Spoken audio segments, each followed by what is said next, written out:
The following program does not have a normal intro because I was really too busy smoothing other things over to get it done. So, Ori? Good evening, everybody. Welcome to the following program. I'm your host, Joe Neerman, a.k.a. Good Logic. So, last night, many of you who caught my show last night recognized that I came back from the Super Bowl and I had watched the Super Bowl. And you would think to yourself, Joe, why don't you weigh in with issues related to wokeness and the Super Bowl, right after the Super Bowl happened? And sometimes what I like to do is I like to let things sort of filter through my brain, digest. When you digest, what you spit out has much less of a vomitous type of taste. No, that's not it. Somewhere it's going. When you digest, you're able to better comprehend what it is we saw, what we understood, what we learned, what messaging we can take from what we just witnessed, rather than just being reactionary. Reactionary is more vomitous. That's the word. As opposed to being vomitous, this is more processing through the entire, the entire. All right, whatever. I wanted to wait. Okay. I do think it's better. I think it's better to wait rather than just reacting in the moment. And I think that we should start actually before I get into the whole Super Bowl thing and the things I want to cover. There's two stories which really unfolded today anyway in the wake of the Super Bowl. Two developments from the Super Bowl that I wanted to share with you. Before we get to that, while we're letting people sort of sift in here, I need to remind you, some of you are parents. And you might have kids who are seeking direction as to like what is a healthy direction for them to go. What is a healthy direction for them to go? And they might be really smart, they might be really talented, some might be really athletic, might have a lot of different career options. So when you're considering what career options your kids should take, you probably should think statistically like which avenue is the most fraught with peril for their long-term health, happiness, and freedom, as well as their financial independence. That being the case, I'd like to sort of share with you this little short that I saw, which I thought was very enlightening. Very enlightening. And in fact, I'm going to put a poll up. No, I'm not going to put a poll up. I'm not going to do that. Thought about putting a poll up. Change your hearts. Check it out. Check it out. The most disgusting sport in the country. What do you guys think it is? What sport? What sport? What sport? Dad, guess which is it? Is it NBA or NFL? Guess which it is, NBA or NFL? We might make this a little louder just because we can. And why not? Let's make you a little louder. We'll see if we can affect the volume.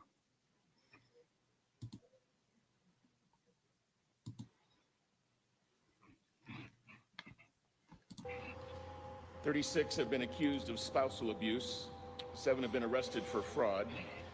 19 have been accused of writing bad checks." Who do you think this is?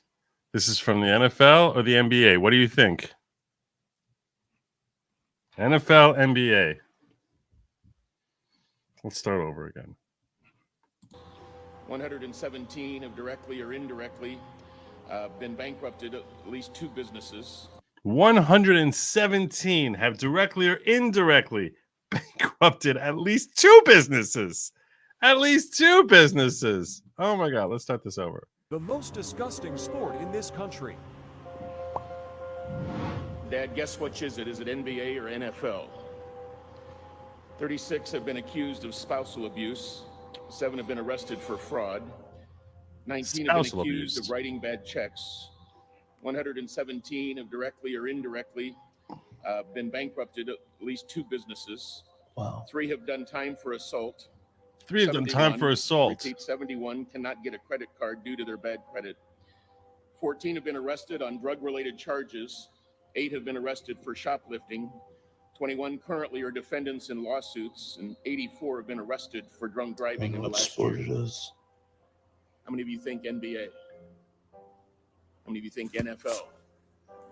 He's guessing NFL. He's guessing NFL. There's a lot more players in the NFL. So, you know, that's... What do you guys think? What do you guys think? NBA, NFL? Well, the answer is neither. It's the 435 members of the United States Congress.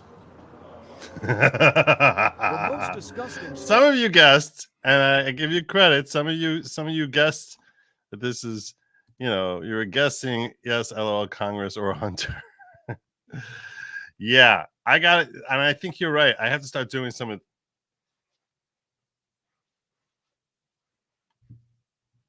I have to work my reaction bits. It's not work. It's not work. They don't even, they could just like sort of not even watch the video. They can just sort of have those pre-scripted and just have a video mixer thing and play one over the other.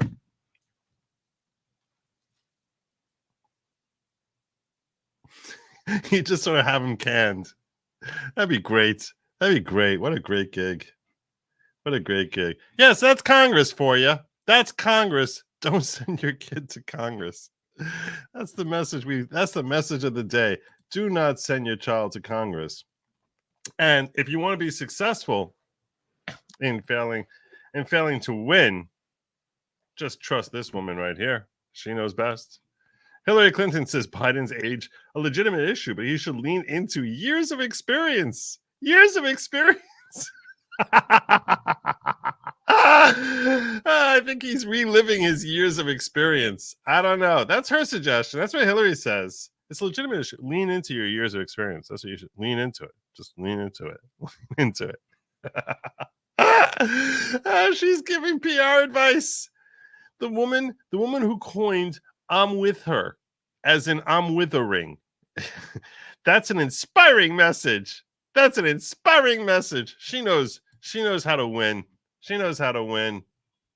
I hope she continues to give Joe Biden some more insight and wisdom as to the most effective ways of succeeding at winning a presidential election. The woman literally had it gifted to her by every major media news outlet. Every one of them was like, obviously, Hillary's going to win 2016. It's her time. It's her time. It's her time. Finally going to break that glass ceiling for women. And it's like, that ceiling's pretty hard. The whole concept of a glass ceiling is such an affront. It's such an affront to the sensibilities of any thinking person. The concept of a glass ceiling. What an empty crock. What a complete sham. Oh, unless I see somebody who looks like me, has my genitalia, is licking the same type of genitalia as I'm licking, whatever it is, unless I see that, I don't think it's possible for a person to attain this status, this position, this whatever. What an utter crock. What an utter crock. Apparently, whoever breaks these glass ceilings doesn't have that vision. You want to know why? Because they tend to work their tail off to get there. That's why. Unbelievable. Unbelievable.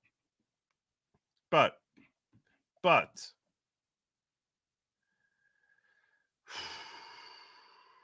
I want to get to the first story of the day. The first story of the day is this thing that happened with Joe Biden.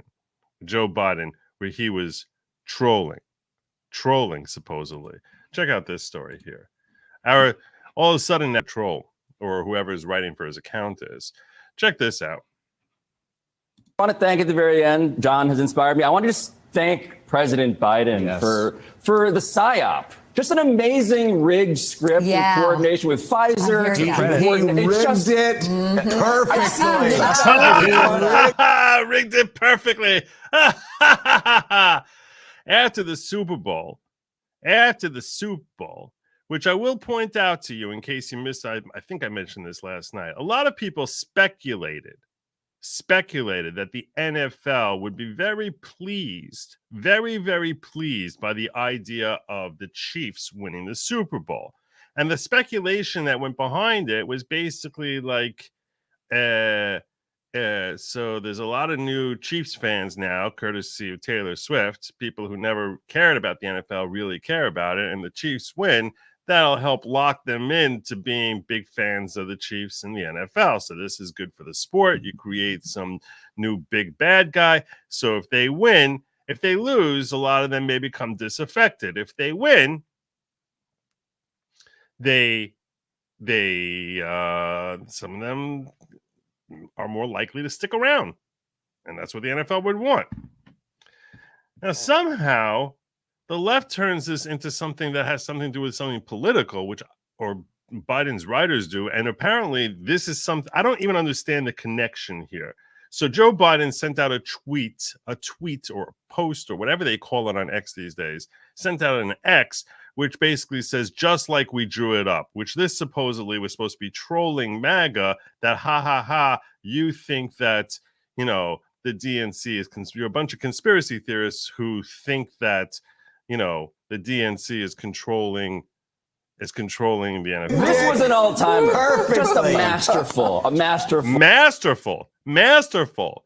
I don't remember seeing anyone make a claim that Democrats were rigging the NFL. That's the problem with the troll. Full psyop by President Biden. Really impressive. By the way, let's show this really quickly, Elise. So for people that don't get this, and which it was the first 1,000 or so after he put it up, they're like, "What's this?" This is of course like mocking all the MAGA, ultra MAGA freaks that were saying that this was all rigged from the very beginning. And that's not a MAGA thing. That's what NFL fans suspect, irrespective of their political affiliation. This is him mocking the snowflakes. The snowflakes. We're going to steal your word. Oh, the snowflakes. Oh, that's what these conspiracy theorists are claiming.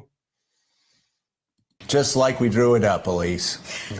All my intel on this is just that it's just completely lacking. If you're willing to hug a smelly football player after he's won the Super Bowl, that's true love. That's true love. Yeah. It's pretty stupid.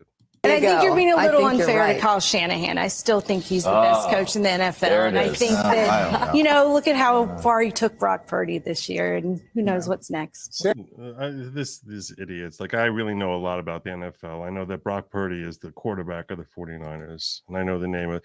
Yeah, okay, so here, let me make a few things clear to you all, okay? First and foremost, NFL is rigged. If you disagree with me, drop a comment below. Tell me why you think it's not rigged. It is definitely rigged. That's not a new thing. It has been rigged for decades. Now, I'm not claiming that they rigged the Super Bowl. I'm certainly not claiming that they rigged last night's Super Bowl, because I'm going to tell you, I watched the game, and I've been watching this game for 40 years, and I'll tell you right now that there was nothing that seemed overt.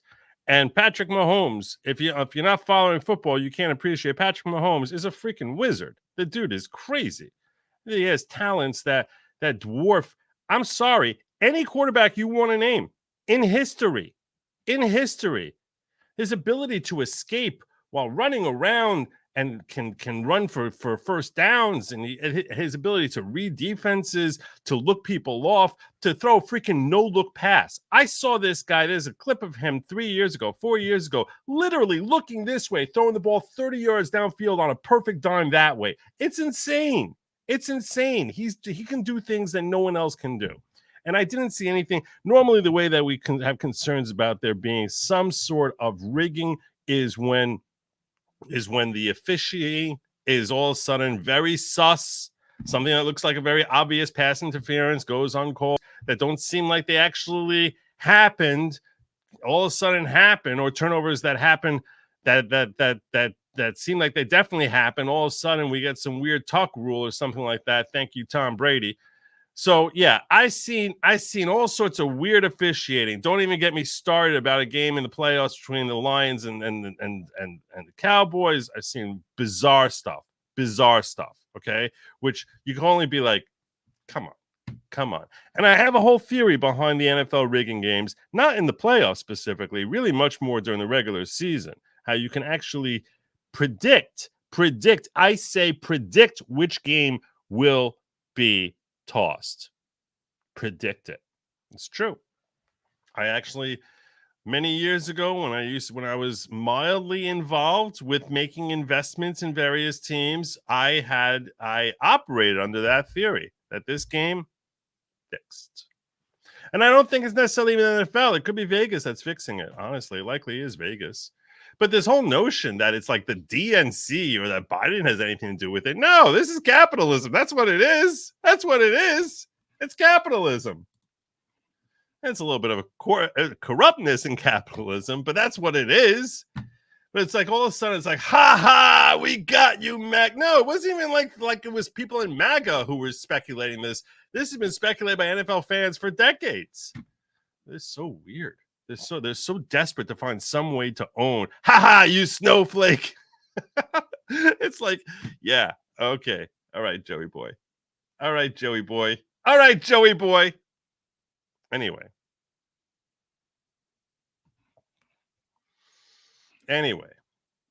so I just wanted to cover that. But yeah, I don't think it was rigged. I don't think it was fixed.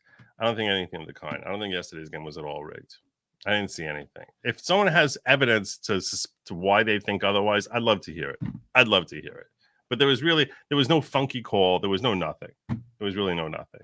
It was just, and the teams actually played the way that I anticipated that they would by the bye. If you watch the 49ers this entire year, their defense tends to be really good in the first half and then just starts breaking down. And they had a ton of injuries. Greenlaw going down there, I mean, which was a big hit to their defense.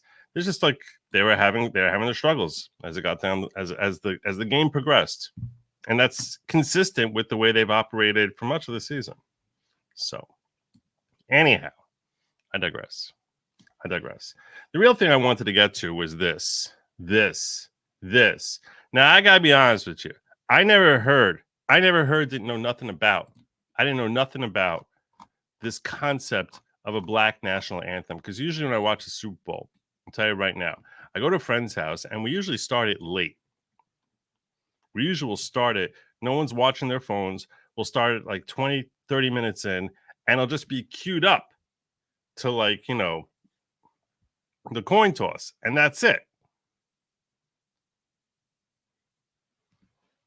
And this is a phenomenal point. See, because they're saying it's conspiracy and that it's rigged. And it's like, but no one thought that about you. No one thought you had anything to do with it. Yeah. But you see, so they're all MAGA and they're ultra MAGA. And so that makes them snowflakes or I love how they had to steal that term. They were so bothered by the term they had to steal it. I'll steal something else which is actually accurate, and that's conspiracy theorists. I'll tell you the whole left. They're a bunch of conspiracy theorists. Every news program, they're a bunch of conspiracy theorists. There you go. See, it works both ways. Okay. So the reason I was explaining the backdrop here, the background, the whole thing here about how I tend to watch the Super Bowl is because I was very unfamiliar with this entire concept of there being a black national anthem. This is something that to me is just, we need to talk about the black national anthem. We need to talk about it. But first, before we do, just to give it its due, we should hear it. So we shall. I have never heard the black national anthem yet. Never in my life. I don't know anything about it. Nothing. The black national anthem. That's what the NFL shared on their X account. Yeah. Oh, good. We'll get captions. I want to hear what. I'm sure we're not going to know what word she's saying. Or like. By Grammy Award-winning recording artist Andra Day.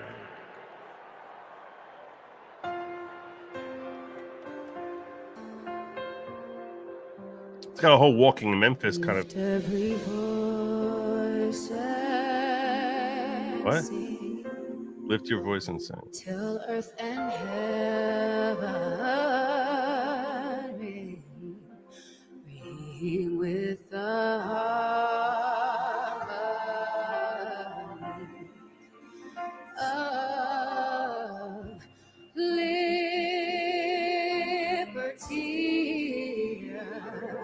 let our rejoicing rise high as the heavens besides.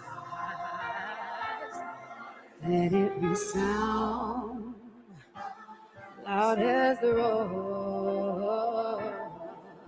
Be seen.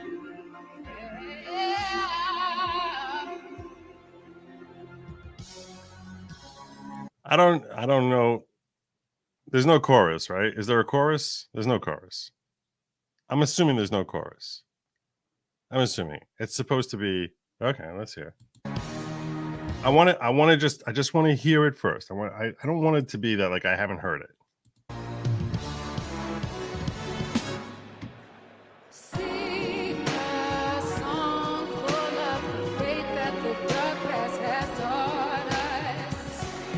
Sing a song full of the hope that the present has brought.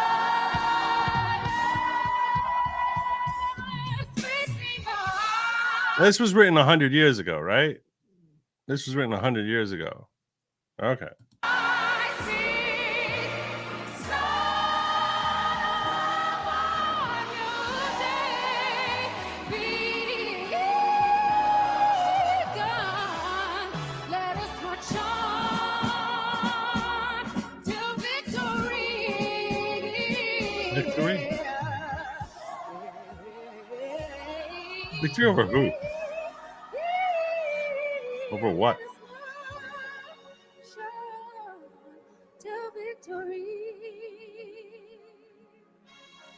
Victory of what?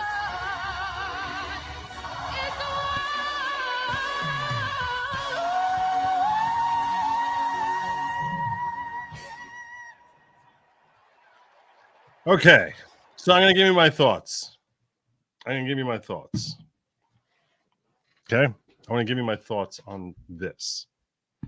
First and foremost, I'm going to tell you that as far as music and art and artistry, that was a beautiful performance. It really was. It was I think that, she clearly has a very talented singer.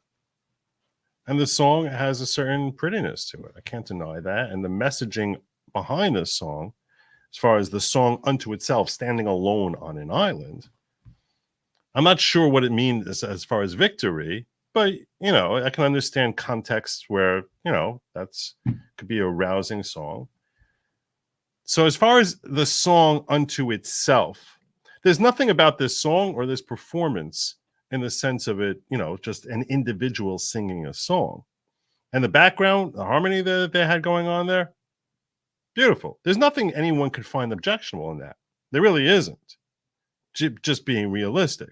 It was just a pretty song, sung by a pretty voice with beautiful background. Everything about it on an individual level is really aesthetically, it's very nice. It is.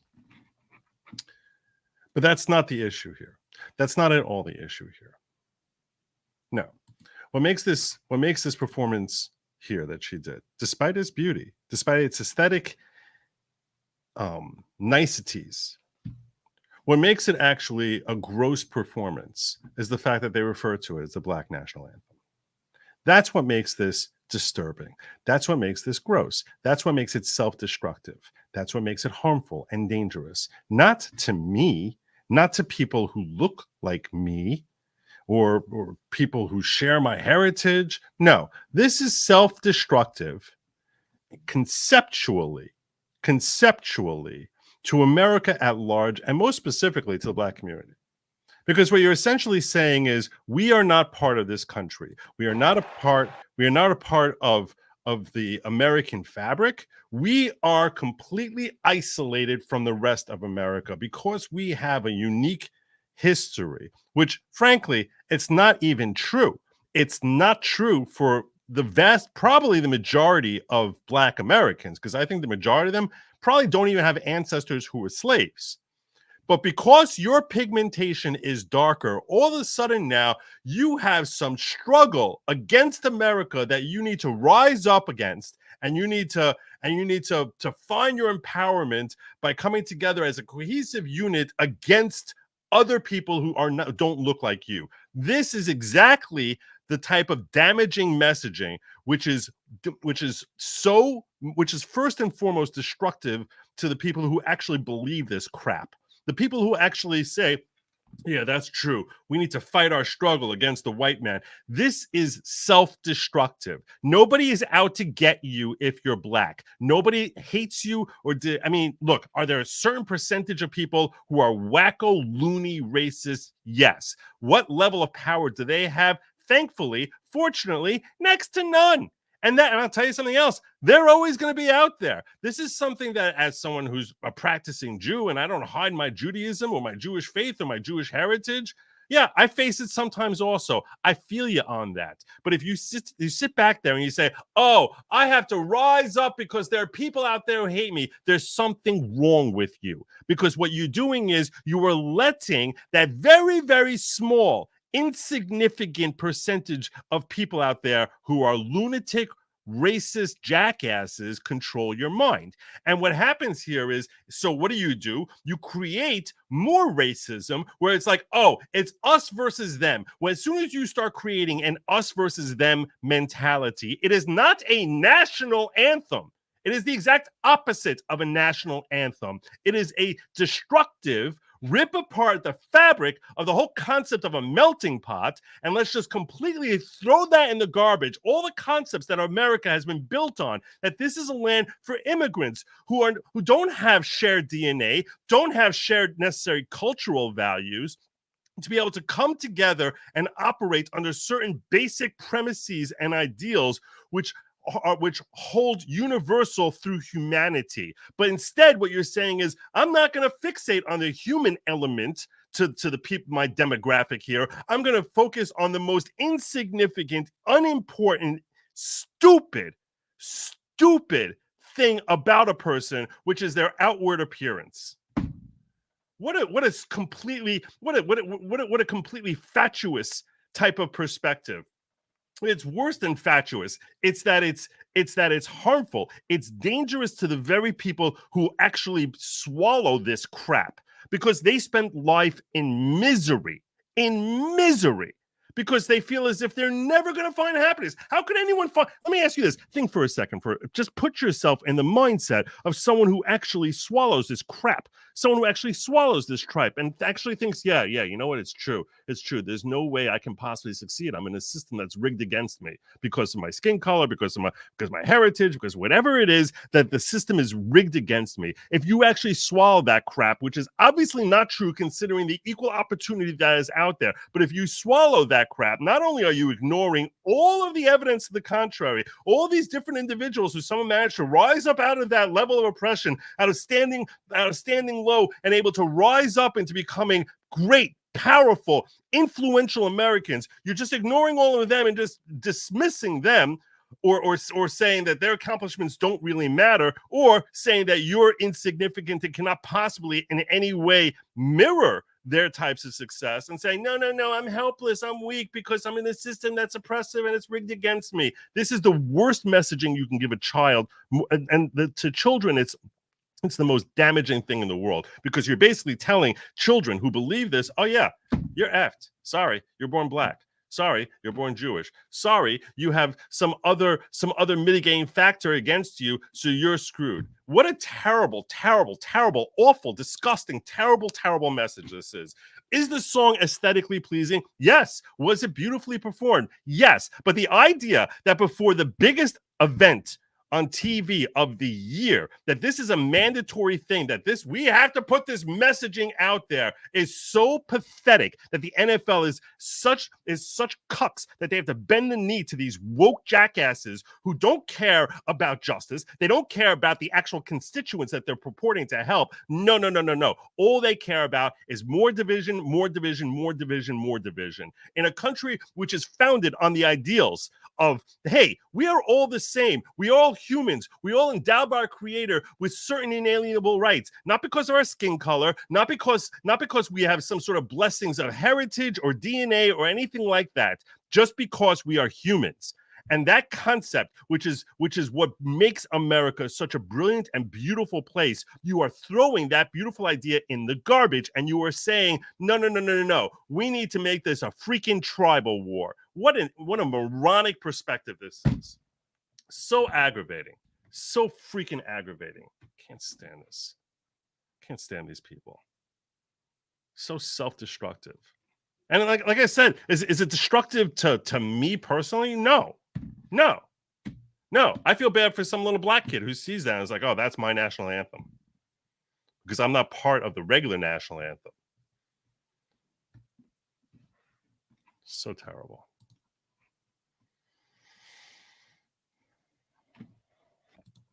Yeah, did it now? Did it? Did it? If we're going to have different anthems, I want in heaven there's no beer. They're destroying any commonality, cohesiveness we have. Divided we fall. Yeah, apparently they seem to forget about that. Divided we fall. It may have seemed more appropriate for the time it was written. I don't think it should be performed before sporting events. Yeah, and like I said, I don't have any problem with the sentiment that's in there. And you know what? As far as it being a song of inspiring black people 120 years ago, I get it, or a poem.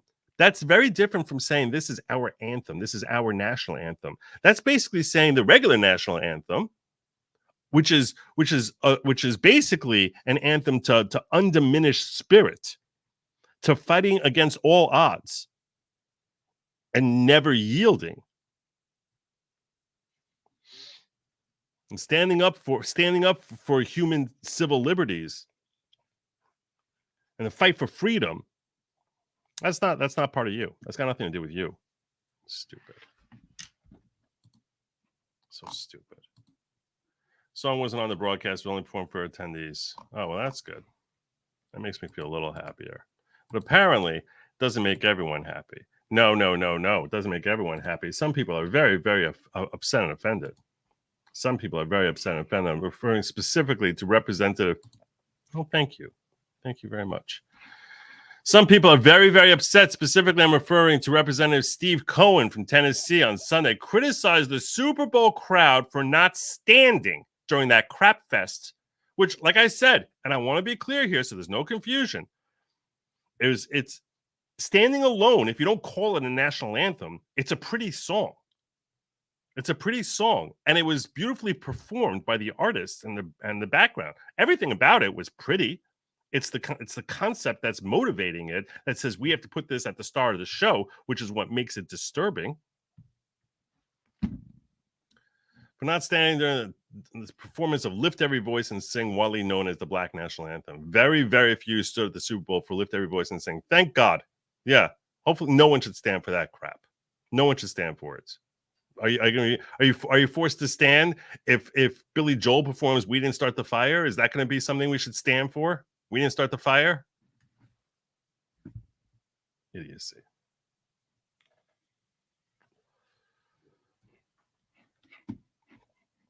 Apparently, it's called the Negro National Anthem, Cohen wrote in a post on X, formerly Twitter. Not a pretty picture of Super Bowl crowd, he added. No, it's actually a very pretty picture. It's people who get it. People understand America a lot better than you do, Congressman.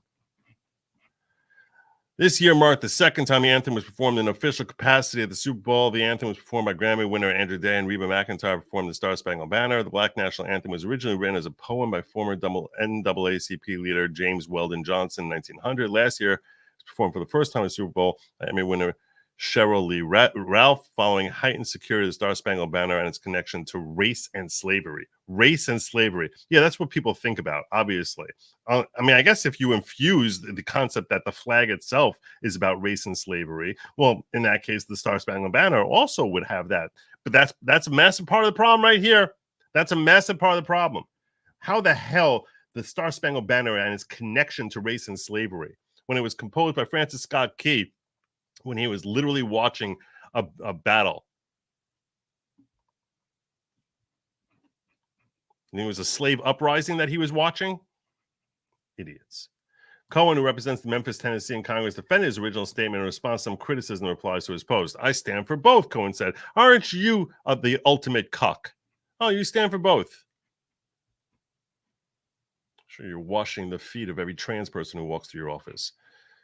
in response to an ex-user who said people should only stand for the traditional national anthem, and in Memphis, most do. I'll bet you anything that's a lie. That is a lie. Maybe they do around you because they recognize that you're so cuckified that obviously that's something that if they're going to rise politically, they have to kiss your feet and follow suit like you do. Cohen responded to a different user who said the traditional national anthem doesn't see color and criticized Democrats for dividing this country with race wars. Yeah, that's pretty valid criticism.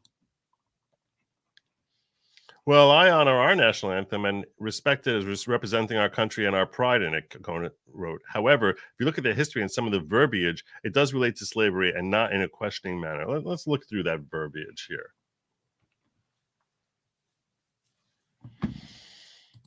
I want to see this verbiage.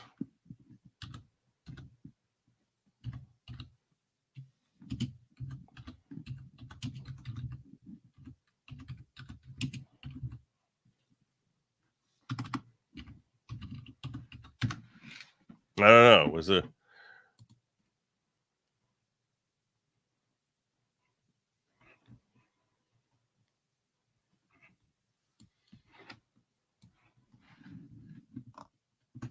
Let's see. Oh, say, can you see by the dawn's early light? That's seeming very racist already. I'm getting up early in the morning. That sounds very, very racist. What so proudly we hailed at the twilight's last gleaming, whose broad stripes and bright stars through the perilous flight, oh, the ramparts we watched were so gallantly streaming. I'm not even understanding what the heck they're talking about. And the rocket's red glare, the bombs bursting in air, gave proof through the night that our flag was still there. Oh, say, is that star-spangled banner yet wave, or the land of the free and the home of the brave.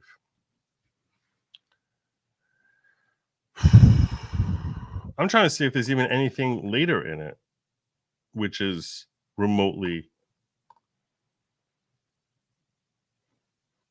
It says free men shall stand between the loved home and the worst. I'm just trying to understand what the hell they're talking about here. I don't even get it. I don't get it. Stupid.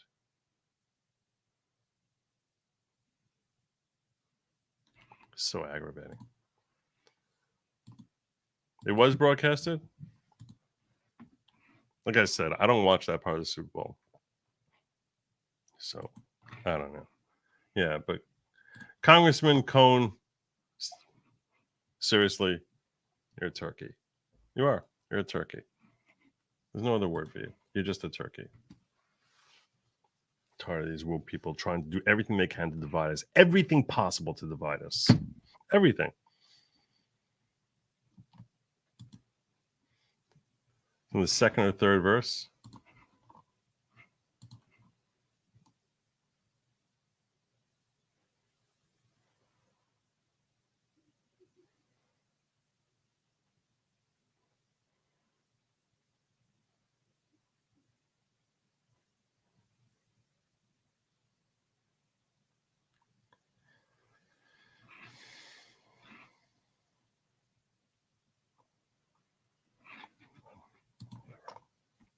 Jackal's a Terra Genta member for 22 freaking months.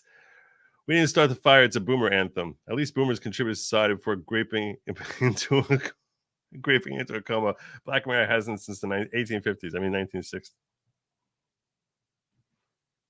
I know what you're doing there. I know what you're doing. I know what you're doing there. Anyway, I want to just close out this segment. Before I close out talking about the wackiness of the woke, I just wanted to share this with you, which was a thought I hadn't had. And I stumbled upon this right before I arrived at my Super Bowl party last night. And I put it aside. I was like, I'm probably going to want to share this with people. Something, a thought for those of you who may still be embracing wokeness.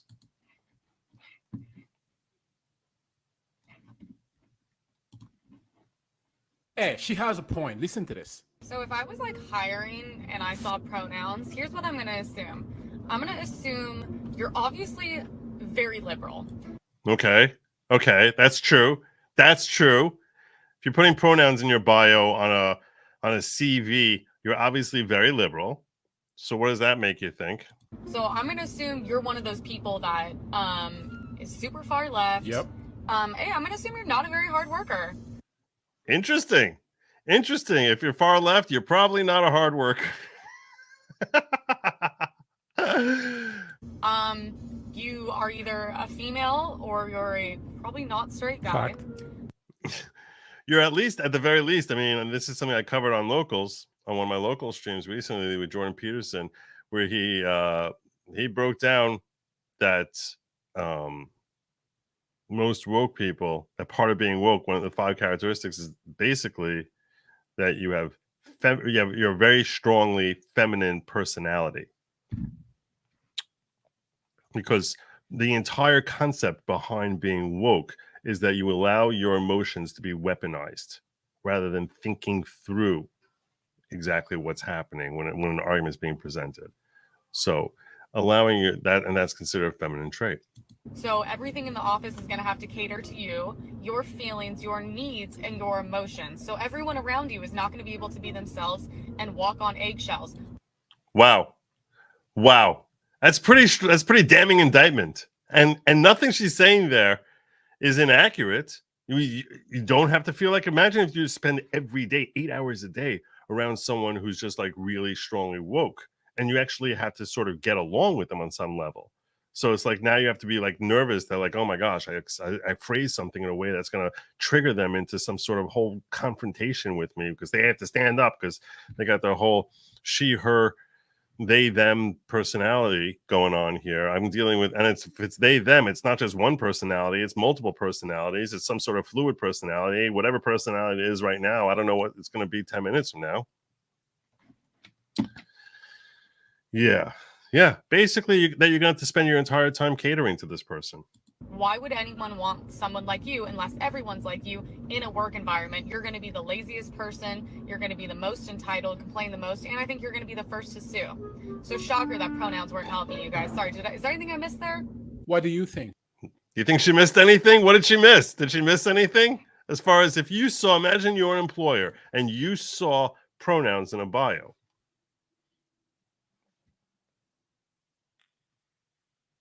It's almost like a tell. It's a tell that you're going to suck. You're going to be like just a headache. Yeah, if you're in an environment where everyone there is pronoun people, so, you're basically, you're signing yourself up, and you have to oversee that. You're signing yourself up to be overseeing a kindergarten. So that's not surprising. You kind of know what you're walking into. But if it's not that type of, I don't know, graphic design environment, if it's not a room full of journalists, I don't know. How do they get jobs? How the heck do they get jobs? Maybe that's why they're struggling so much. Maybe that's why so many of them are broke. I'm just thinking out loud. Run a poll on what one?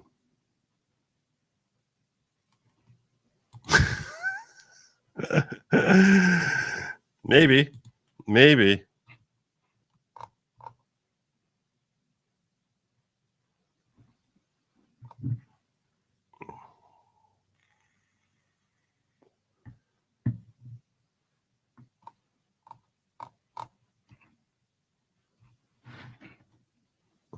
What should the poll be? I don't even know what poll.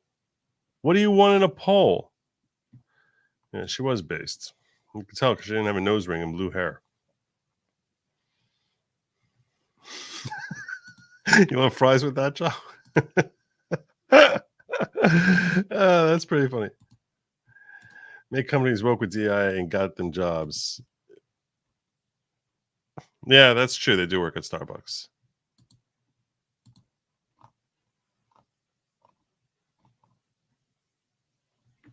All right. So there you go. You all thought when I was talking about Woke Super Bowl, I was going to be talking about Taylor Swift there and how many times she appeared in that stupidity. I covered that last night. You want to watch that, go check out last night's show where I talked about Taylor Swift and the issues with Taylor Swift, being less about Taylor Swift and her wokeism and more about just fair weather fans. But I wanted to share this article with you because I went through this article and I was like, ooh, this is really interesting. This is something that I think you all want to hear about. You're all going to want to hear about. you're all going to hear about. Written under the pen name Tyler Durden. And here's your article. Mail-in ballot fraud study finds Trump almost certainly won in 2020. That's interesting. A study. Well, let's see what we got.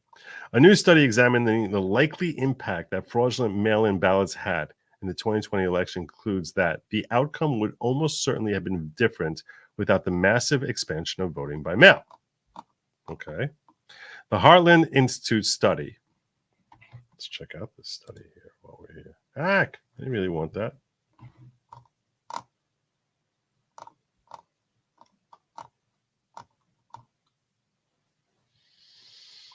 Should I see with the article? Let's see with the article. We start with, oh, dang it. Go back. Tried to gauge the probable impact that fraudulent mailing ballots cast for both then candidate Joe Biden and his opponent, President Donald Trump, would have had on the overall 2020 election results. The study was based on data obtained from a Heartland Rasmussen survey in December that revealed that roughly 1 in 5 mail-in voters admitted to potentially fraudulent actions in the presidential election. 1 in 5. 1 in 5. After researchers carried out additional analyses of the data, they concluded that mail-in ballot fraud significantly impacted the 2020 presidential election. Not mail-in ballots, mail-in ballot fraud significantly impacted the 2020 presidential election. They also found that absent the huge expansion of mail-in ballots during the pandemic, which was often done without legislative approval, Trump would most likely have won. Had the 2020 election been conducted like every national election has been over the past 2 centuries, wherein the vast majority of voters cast ballots in person rather than mail, Donald Trump would have almost certainly been reelected, the report authors wrote. Over 43% of the 2020 votes were cast by mail, the highest percentage in U.S. history. The new study examined raw data from the December survey carried out jointly between Heartland Institute and Rasmussen Reports, which tried to assess the level of fraudulent voting that took place in 2020. The December survey, which President Trump called the biggest story of the year, suggested that roughly 20% of mail-in voters engaged in at least one potentially fraudulent action in the 2020 election, such as voting in a state where they're no longer permanent residents. In the new study, Heartland analysts say that after reviewing the raw survey data, subjecting it to additional statistical treatment and more thorough analysis, they now believe they conclude that 28.2% of respondents who voted by mail committed at least one type of behavior that is under most circumstances illegal. And we're going to get into what under most circumstances means.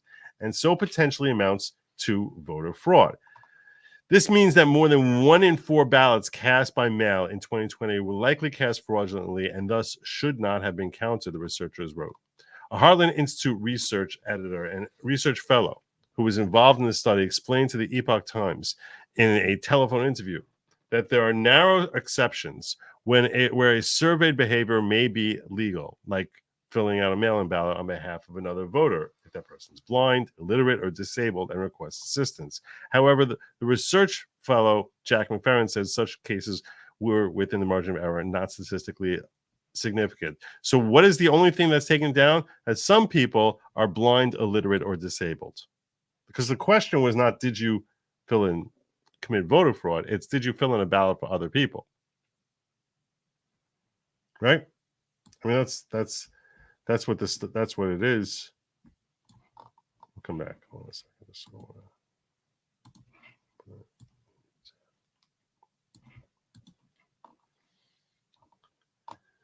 In addition to reassessing the likely overall degree of fraudulent mail-in ballots in the 2020 election, Heartland analysts calculated the potential impact that fraud mail-in ballots might have produced in the 6 key swing states that President Trump officially lost. This was used to determine the impact of potentially fraudulent mail-in ballots in the overall 2020 election result. First, the researchers analyzed the electoral results for the 6 swing states: Arizona, Georgia, Michigan, Nevada, Pennsylvania, Wisconsin. under the 28.2% fraudulent mail-in ballot scenario that they estimated based on the raw survey data.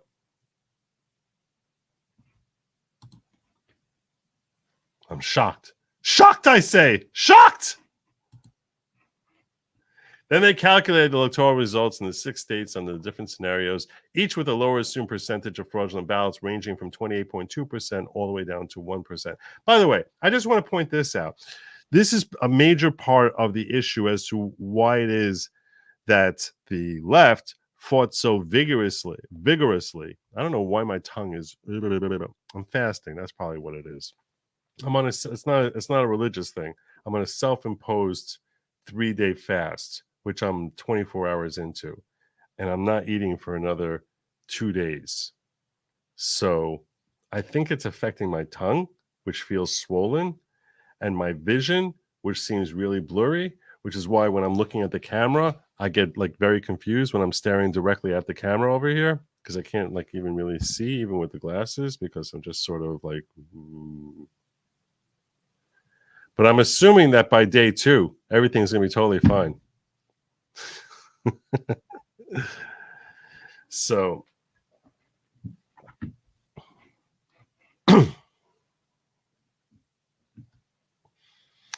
I'm drinking water. In case you're wondering. I am drinking water. No, not 12 hours. I'm doing a 72-hour fast. I was inspired by my guest last week. Matthew Marsden popped in here just finishing a 72-hour fast, and I was just like, I can do that. I can do that. So now I'm 24 hours, I'm 26 hours into it. And the effects are I'm feeling the effects. Not gonna kid you. Kind of hungry.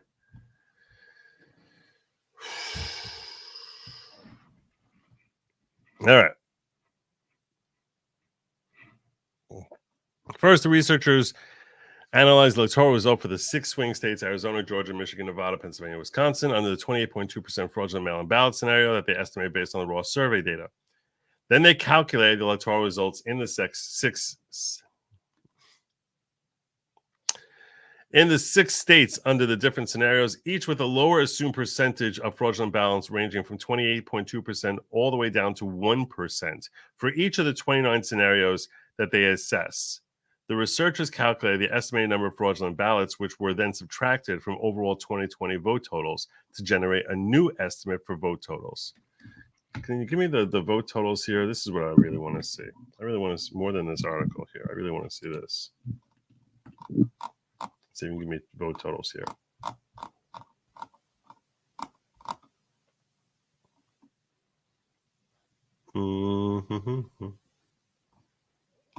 Go past number 8, 10. Go to page 13. Let's go to page 13. Maybe not. Maybe we'll look at the summary here.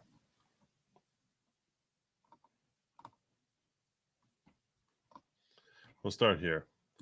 The results of the survey are nothing short of stunning, and upon their release, they sparked numerous conversations about the amount of fraud in the 2020 election and the potential impact of mail-in ballot fraud in future elections. For example, former President Trump referred to the poll as the biggest story of the year, most important poll released in the past 20 years. According to the results of the survey, a massive number of voters who cast ballots by mail admitted to permitting at least one form of voter fraud in the 2020 election. Some of the most important findings in the poll include 21% of mail-in voters admitted that in 2020, they voted in a state where they are no longer a permanent resident. 21% of mail-in voters admitted that they filled out a ballot for a friend or a family member. 17% of mail-in voters said they signed the ballot for a friend or family member with or without his permission. 19% of mail-in voters said that a friend or family member filled out their ballot in part or in full on their behalf. After analyzing the raw survey data, we were also able to conclude that 28.2% of respondents who voted by mail admitted to committing at least one kind of voter fraud. This means that more than 1 in 4 ballots cast by mail in 2020 were likely cast fraudulently and thus should not have been counted. Because Biden received significantly more mail-in votes than Donald Trump, we conclude that the 2020 election outcome would have been different in the key swing states that Trump lost by razor-thin margins in 2020. Those 6 states. We also analyzed electoral results for those 6 swing states under every integer from 27% fraud down to 1% fraud, allowing readers to see the impact the fraud mail-in ballots might have produced under each scenario. All right, that's what I really want to see. All right.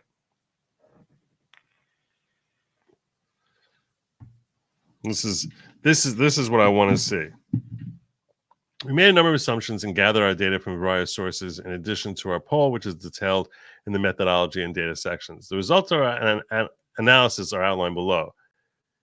With 28.2% fraud across the board, Trump would have won all 6 of those states: Arizona, Georgia, Michigan, Nevada, Pennsylvania, Wisconsin. And he wins the Electoral College 311 to 227. Okay. That's if there really was 28.2% fraud. With 27% fraud, 27 through 14, from 27% fraud down to 14%, the overall results are identical to the 28% fraud scenario. And he goes, so even if they overestimated by double, because they said there's 28.2% fraud by their estimations. Even if they were wrong by double and it was only 14% fraud, he still wins all 6 of those states. Though Trump's margin of victory in each state shrinks and the overall mail-in fraud ballot integer shrinks, obviously. Now, if there was less than 14% in each of those states, if there was 13% through 6% fraud, Trump wins Arizona, Georgia, Pennsylvania, Wisconsin, but loses to Biden in Michigan and Nevada. And he would win the Electoral College 289 to 249. If they have 5% fraud, 5 or 4%, Trump wins Arizona, Georgia, and Wisconsin, loses to Biden in Michigan, Nevada, and Pennsylvania. So there he loses Pennsylvania if the fraud was only 5%. Trump and Biden tied in the Electoral College 269 is described in more detail in the paper. Trump would likely have won the resulting vote in the House of Representatives because Republicans control more state delegations. This is true. 3% fraud. Trump wins Arizona and Georgia, but loses to Biden in Michigan, Nevada, Pennsylvania, Wisconsin, and Biden would win the Electoral College of 279, 259. 2% and 1%. In that case, he won't win any states at all. And he would lose the same 6 states and lose 306, 232. I like the fact that they broke that down. That's helpful. It's not even the counting. That's not even the counting. The point is that mail-in ballots invites fraud. It invites fraud. It begs for fraud. Swollen tongue, blurry vision. That sounds like low blood sugar. If your body doesn't get enough fuel, it starts breaking down muscle. Be safe. 72 hours. 72 hours.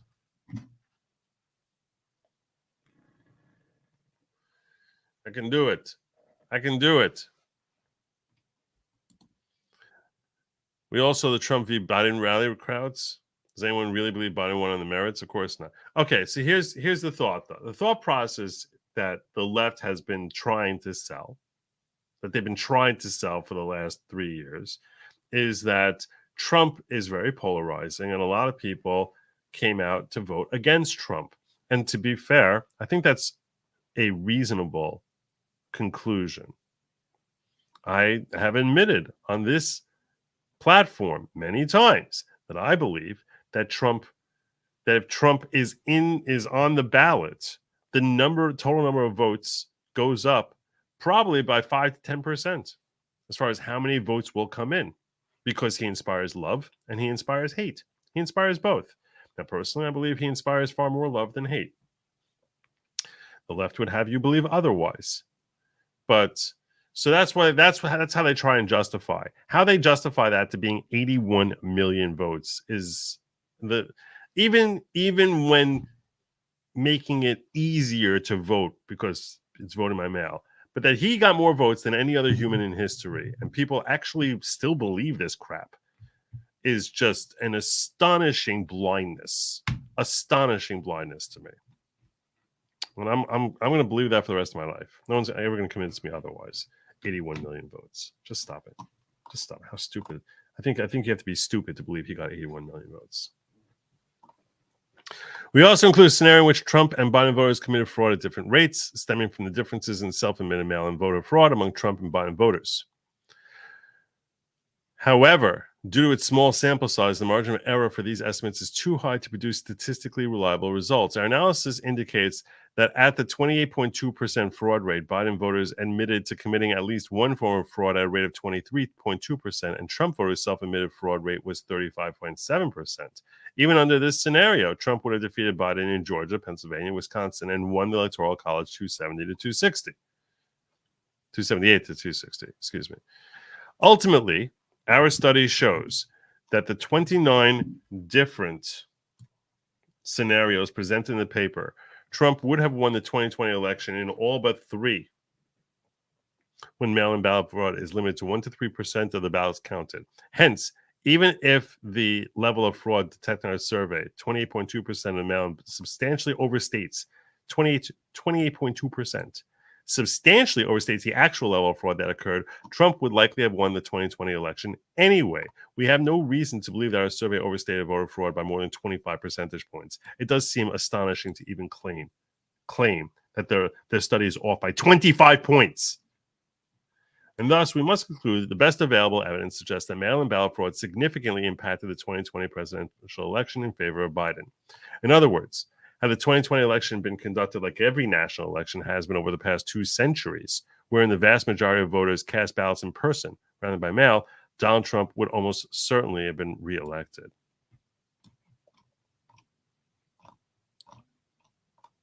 They talk through the proactive policy. States should update and verify election registration rules annually. States should require identification to vote in person, encourage in-person voting. Yeah, that's not going to happen. Outlaw ballot harvesting, I'm a big fan of. Forbid unattended, unsecure election drop boxes. Requires signature verification for mail-in voting. And they did no signature verification. I mean, literally like none. Literally no signature verification.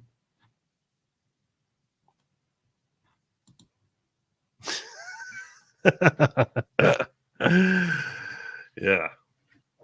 Yeah. Seriously. He's so far gone. So far gone. So I want to get your thoughts. Carter Baker report race said absentee voter was, and they said that decades before Trump ever entered the field of politics. Do you guys think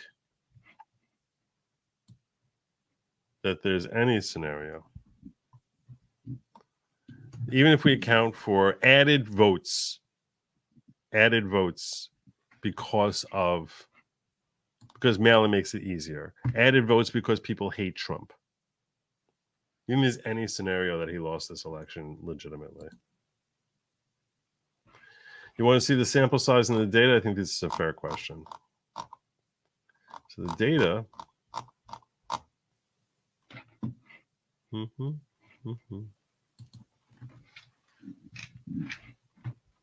Page 1, where was it? Page 2.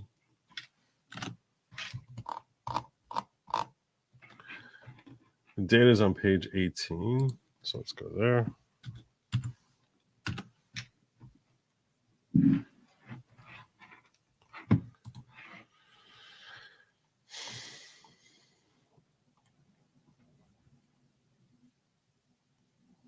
Here are the sources we use by state. This is the sources for the total number of votes, how many mail-in ballots there were for Biden and for Trump in each of the states.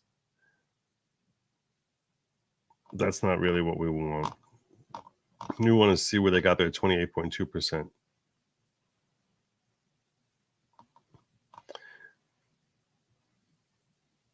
Well, let's go back to page 3 here, where they talk about, maybe they'll tell us where to find this. Page 20.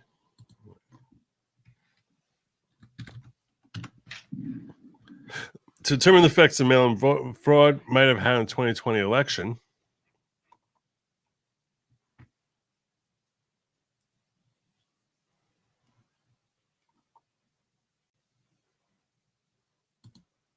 And you're right. They're not at all the same thing. And most notably, the members of the army who are, stationed overseas are the ones who have taken advantage of absentee ballots.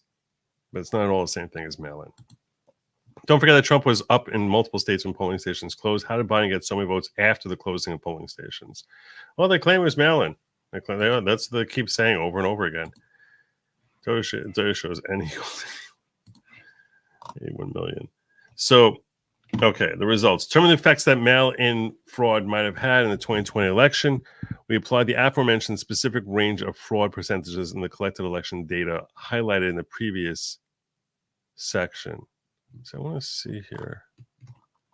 Let's see if they show how they got their data.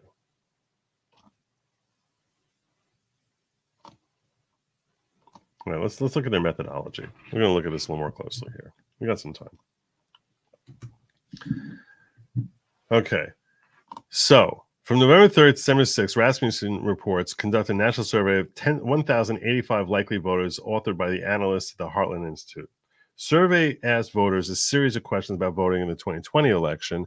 One of the questions asked respondents if they voted in the presidential election by mail in 2020. If they responded yes, and 30% of respondents did, then they were asked questions about voting behaviors that are, under most circumstances, illegal. Survey questions about mail-in voting behaviors appear below along the top line results. So, during the 2020 election, did a friend or family member fill in your ballot in part on behalf? 19% said yes, 79% said no, 2% weren't sure. Did you fill out a ballot in part or in full on behalf of a friend? 21% said yes. Did you cast a mail-in ballot in a state where you were no longer a permanent resident? 17% admitted yes. You have to realize when people are filling out this stuff, if 17% are admitting yes, that's a minimum threshold. Clearly, there's going to be at least one or two out there who are going to say, I don't know if I really want to admit to doing that. But even 17% were willing to admit to it. During the 2020 election, did you sign a ballot or ballot envelope on behalf of a friend or family member with or without his permission? 17% saying yes. Each of the questions listed above was designed to ask respondents about different kinds of actions that would ordinarily constitute voter fraud. The percentage of respondents who answered yes ranged in each of the questions from 17 to 21%. However, these questions were not mutually exclusive, meaning that the real-world fraud captured by these results was likely higher. For instance, while there's certainly some crossover between fraud categories, some voters who admitted in the survey that they committed fraud by filling out a ballot belonging to a friend or family member also said that they did not commit fraud by casting mail-in ballots in a state in which they were no longer a permanent resident and vice versa. Thus, to ascertain a proper estimate of voters who commit at least one type of fraud, we needed to conduct a deeper analysis of the raw survey data collected by Rasmussen. After filtering responses and properly applying weights to those data, we found 88 out of 311 mail-in voters committed at least one of the four types of fraud asked in our survey, which equates to 28.2% of the respondents who cast mail-in ballots. Honestly, I'm not going to kid you. I'd like to see much higher numbers on these polling. If you're making such a strong claim, you're basically saying that we're down to 311 mail-in voters. And yes, 88 out of 311 is so much higher than 3% or 5% that was necessary for Trump to pull out a win, that it's almost impossible to make a claim that this survey is not properly accounting for fraud sufficiently to assess whether or not the election was wrongfully taken from Trump. But still, it can only be confirmed by further study, which would basically try to get 1,000 mail-in voters, 5,000 mail-in voters. I'd love to see numbers. I'd really love to see numbers.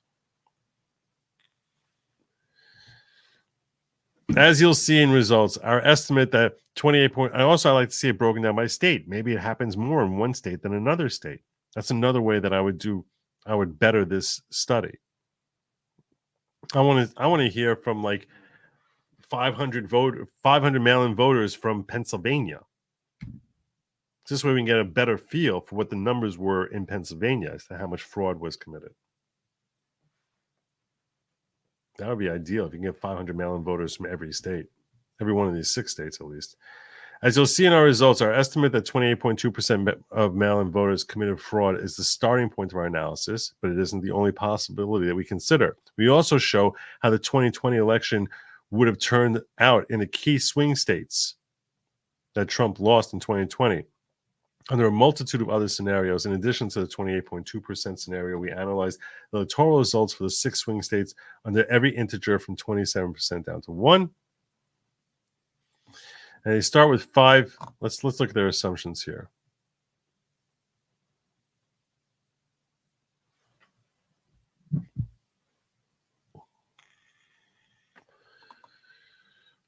Our analysis includes 5 important assumptions. First, many states in 2020 did not report how Biden, Trump, or any other candidate performed among mail-in voters alone. In some cases, official election results intermingled in-person voting with mail-in voting. In Arizona, for example, mail-in voting and in-person early voting were reported under one category. Among the 6 states included in our analysis, Georgia and Pennsylvania provided official candidate-specific mail-in vote totals, but Arizona, Michigan, Nevada, and Wisconsin did not. To determine the number of mail-in voters who cast ballots with Trump and Biden in those 4 states, we relied on extensive exit polling analyses conducted by the AP. So there's a little bit of speculation there as to how many mail-in voters they got in those 4 states. In 2020, the AP North Center Votecast project conducted more than 130,000 interviews with registered voters in all 50 states to tell the story of the 2020 election. The surveys, which include generic questions about mail-in voting, were conducted between October 26th and November 3rd, concluding as polls closed on Election Day.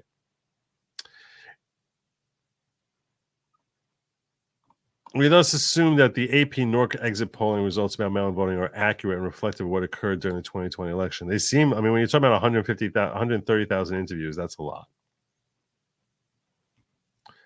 So once they relied on that, they spent considerable time analyzing the raw polling data and methodology, which is publicly available. Second, our main analysis assumes that voter fraud occurred at identical rates among Trump and Biden mail-in voters, but we don't have reliable data about different rates of fraud among each group. And that's why they assess different statuses, different results, depending on variance in Trump versus Biden voters. Third, we assume that our blanket fraud rates apply equally to each state. And that was one of the things that I said. I want to see results in each state. That's what I'd love to see. Fourth, we assume that when Rasmussen reports conducted its polling, it did not oversample exceptional situations that could skew perceptions of the results. Okay.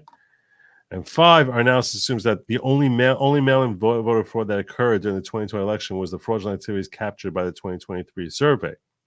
There could be other types of alleged fraud, such as fraud that might have occurred at polling place or at the effect of stolen ballots. So there you go. Safest election in history. Safest in history.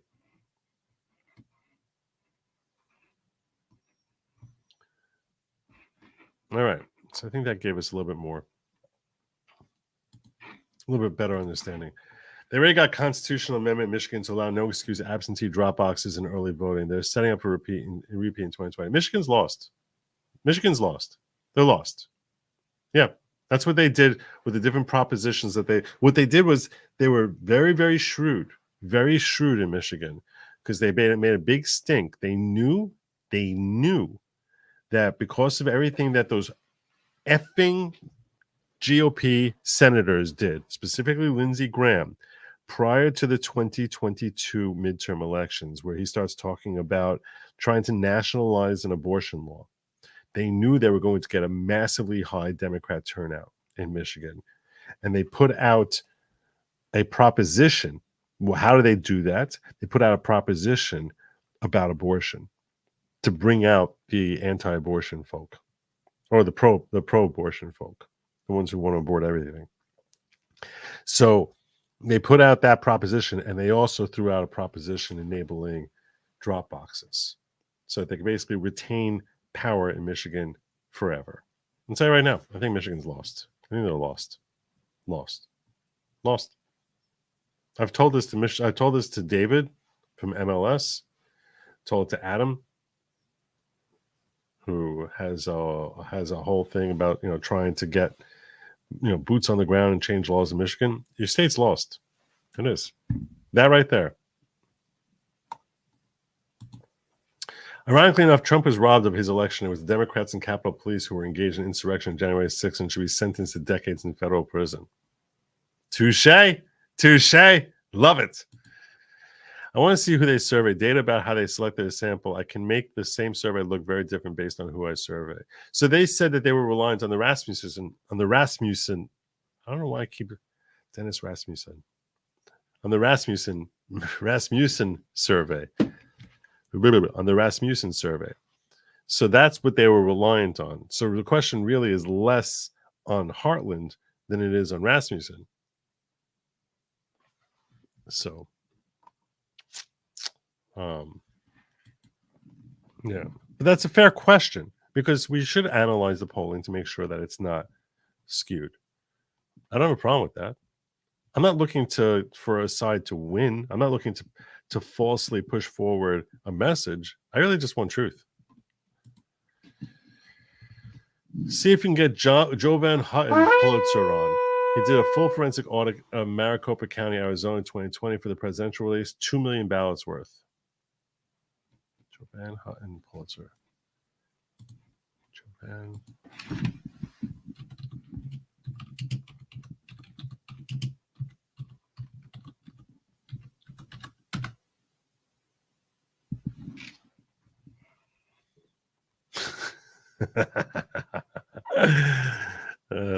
When I did a Google search for that, check out what comes up.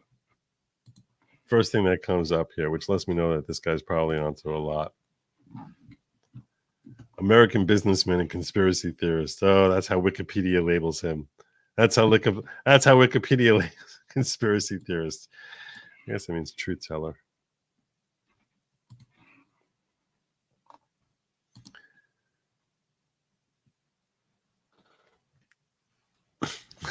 Since 1964, at least 90% of 19 bellwether counties across the U.S. picked president until 2020, where Biden only won Kent, Delaware.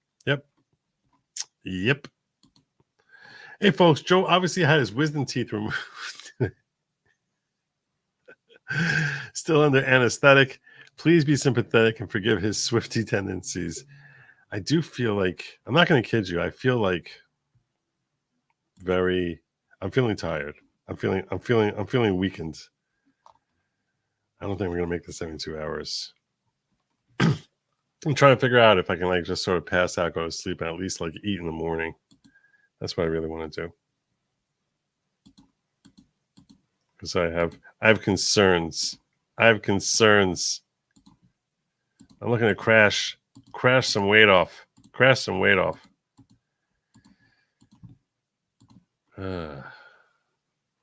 All right. We cover everything? Good. Make sure we're good over here.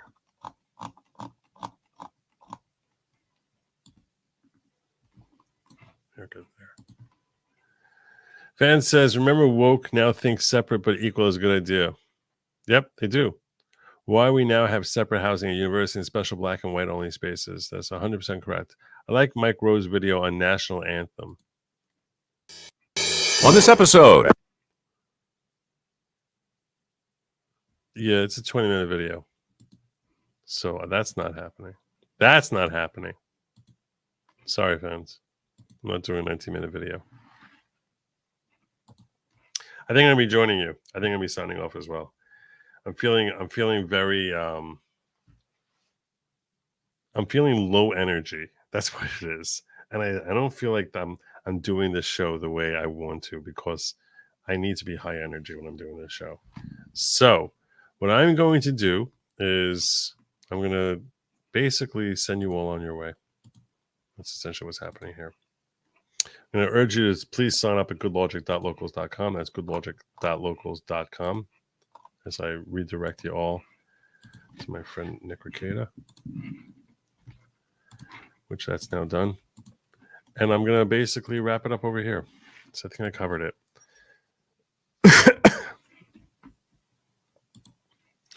Apparently they do. So, but I'm trying to crash weight as opposed to lose it in a healthy way. So there you go.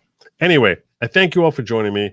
I am going to start wrapping down very quickly right now. The plane is coming in. The wheels have already been locked into landing position. And now it's a matter for us to for me to basically bid you well. Tell you remember to stay happy, eat some bugs, and as always, my friends, Goldspeed.